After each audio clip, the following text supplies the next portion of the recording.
I wasn't supposed to talk about this. They warned me. But some things don't stay buried. It happened in Yucatan, near a forgotten lagoon called Laguna del Silencio. Locals avoided it, said the water hears you. I thought it was just a legend, until the fishing trip that changed everything. The air felt too still. Mateo lit a cigarette, but the flame barely held. Something in that water, it wasn't sleeping, and we were never meant to find it. But we did.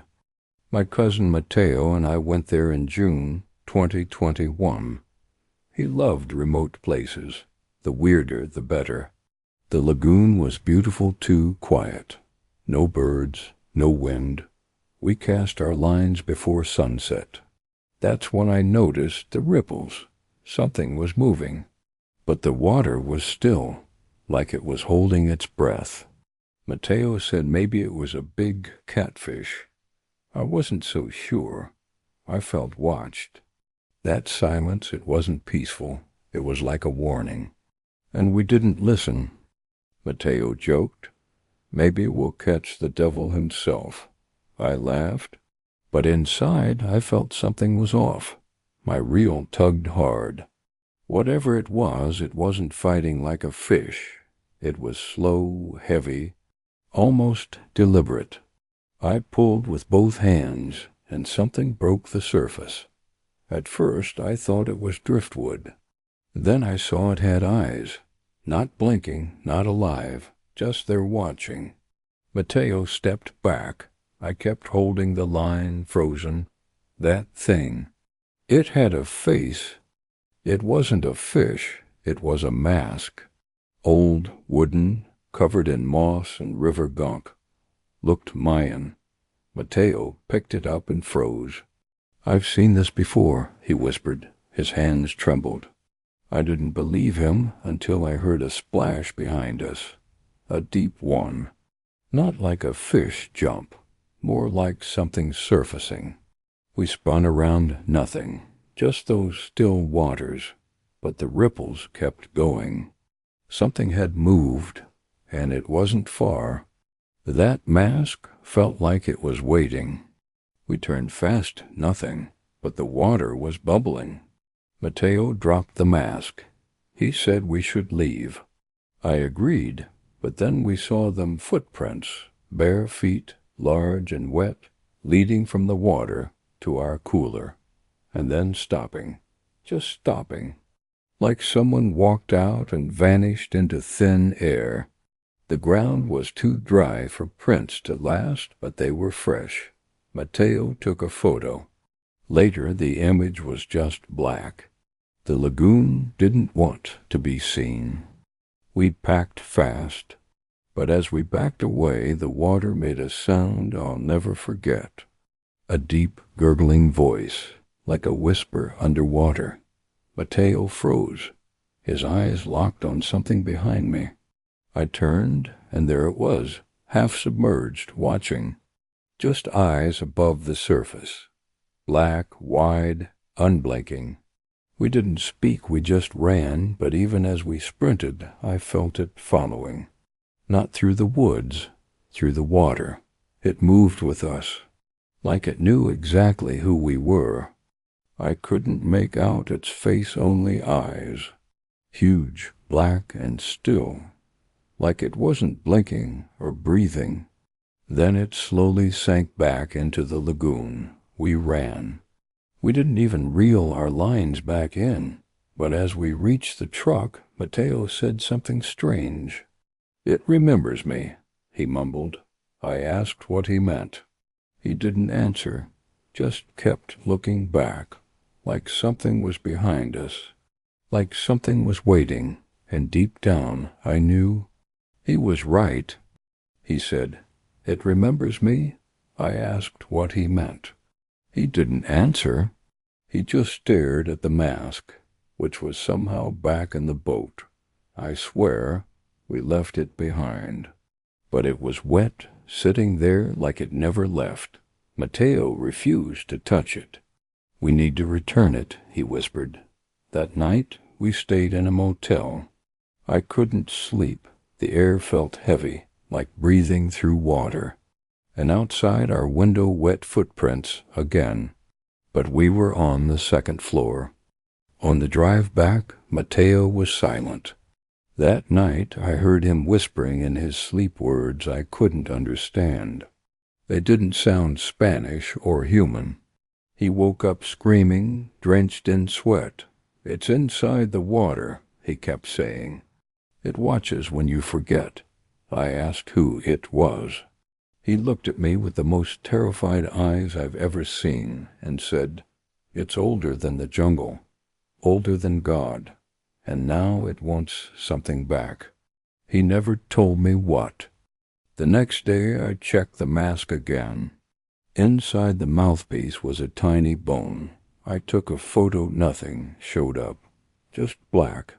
Even though the room was well lit, I felt watched, like something stared through the lens from the other side. I threw the mask in the dumpster, drove an hour away, and left it in a field. 2 days later it was in my room, dry, clean, waiting, with water around its base, as if it had walked back on its own. And I believed it had. Mateo insisted we go back. "I need to see it," he said.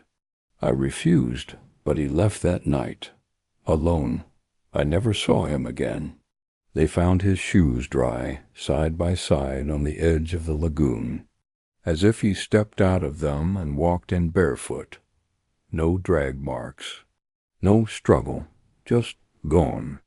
The police said he drowned, but the divers never found a body. Only fish bones, hundreds of them. Clean, broken, and small. Something had fed recently. Something old. The police dismissed it, said he probably got lost. But I knew better. There was something in that lagoon, and it knew Mateo. A week later I got a letter, no return address. Inside, a single Polaroid, Mateo underwater, eyes wide open, smiling. Behind him floated the mask. I burned the photo.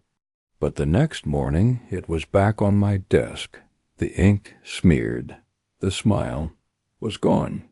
Just black eyes now, like he wasn't in the photo anymore, just something else. I started researching. Locals call the place La Boca del Silencio, the mouth of silence. A spirit bound to the waters, they say. It remembers everyone who enters. It waits. One old man said it's not a ghost. It's a memory with hunger. A being that feeds on presence, on attention. The more you think about it, the stronger it gets. I laughed at first, but now I can't stop thinking. It's inside me, and I don't know how to get it out, or if I still want to. A man told me his grandfather fished there in 1946, came back mute, never spoke again, died sketching spirals and black eyes on the walls of his cabin, his journals full of water stains, drawings of the mask, identical to the one we found. Another man disappeared in 1981. Same story, shoes on the shore, no body, just his camera. Footage showed water, ... and a voice whispering his name, over and over, until the tape burned itself inside the machine. I tried throwing the mask away, left it in a dry cave 5 miles from town, locked the entrance. 3 days later it was in my bathtub, dry but smelling of salt. That night I heard the sink dripping, even though the faucet was off. I followed the sound. A trail of water led to my room. On the floor, wet footprints. They stopped at the edge of my bed. I didn't sleep, just stared at the mask.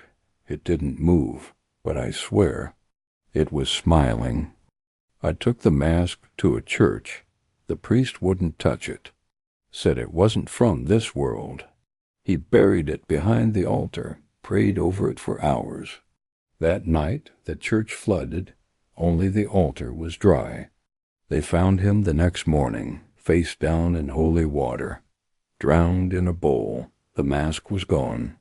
But on the wall, something had scratched a symbol, a spiral with an eye in the center.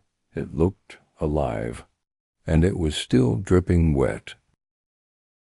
I moved north, far from the lagoon. Thought distance would help, but every lake, every river, something feels off. Reflections twist wrong. Fish don't swim near me. Once I saw my own reflection blink when I didn't. It's like the water knows me now, recognizes me, follows. I hear whispers from the drains. I unplugged everything, but at night I still hear dripping. Always dripping, like it's counting, like it's getting closer, one drop at a time. I stopped drinking water, only bottled, sealed. Still doesn't help. I caught myself staring at a glass for an hour, like it was staring back. I record my sleep. Every night I talk in another voice, not mine, not Mateo's, something ancient, chanting in a language no app can identify. I sent it to a university. They never responded, but 2 days later my apartment was broken into. Nothing was stolen, just the voice recorder was gone, and the toilet was full of fish scales. Sometimes I dream of the lagoon, not how it was, but how it is now, vast, endless, full of teeth. I see things moving beneath the surface, things with eyes but no faces. They whisper Mateo's name, then mine, then silence. When I wake up, I find sand in my bed, salt on my lips. Once I woke up wet, soaked like I'd been under water all night, but my windows were closed, doors locked. I live alone. At least I think I still do. I visited Mateo's mother. She hadn't spoken to anyone since he vanished, but when she saw me, she gasped, pulled me inside, sighed. "You have it now." I asked what she meant. She showed me a photo of Mateo as a boy holding the same mask, same cracks, same paint. She said he found it in a cave when he was 10, buried it, swore never to return, but it never left him, she said. It just waited. Her house flooded that night. She never made it out. I went back to the lagoon. I don't know why. Maybe I needed to end it. Maybe it wanted me to. The place looked the same, silent, still. I dropped a camera into the water, recording live to my phone. At first, just fish, then darkness. A shape, too large to be real. Then a face. My face, smiling, eyes black, mouth full of sharp teeth. I screamed, pulled the camera out. The phone kept streaming, but the screen showed me, still underwater. I left the area, threw the phone off a cliff, deleted everything. But every screen I touch now mirrors that same grin. Even my reflection won't match my movements. I blink, it doesn't. I speak, it smiles. I haven't drunk water in days. Afraid of what I might become, I hear water running, even in the desert. Pipes rattling, taps turning on. It wants me to look, to listen, to remember, but I can't forget. I carry it with me, inside. A stranger called me yesterday, no number, just breathing. Then he said, "You opened it." I asked who he was. He replied, "The mask remembers." Then silence. My walls are damp now. Salt crusts on the floor.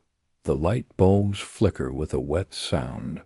I dream of spirals, endless, pulling me deeper, and always the whisper, Come back. I think it's not just a place anymore. I think it's a door, and I left it open. I'm writing this from a motel near the border. I haven't slept, haven't eaten, but I'm not tired. I'm not hungry. Just hollow. The mirror is covered. I won't look. I can feel it behind the glass, smiling. The lagoon wasn't haunted. It was alive, and it chose me. Or maybe I chose it. Doesn't matter now. The water's everywhere, in the air, in my blood. I can't escape it. Only delay it, but you can still turn away, before it sees you too. If you're watching this, don't come looking. Don't ask questions, just forget this story. Burn your screens. Stay away from the water, never fish alone. And if you ever hear a whisper saying your name when no one's around, run, because once it knows you, it never lets go. I can feel it now, closer, dripping, laughing. This is not a goodbye, it's a warning, and maybe, just maybe, the beginning of someone else's story. Maybe yours.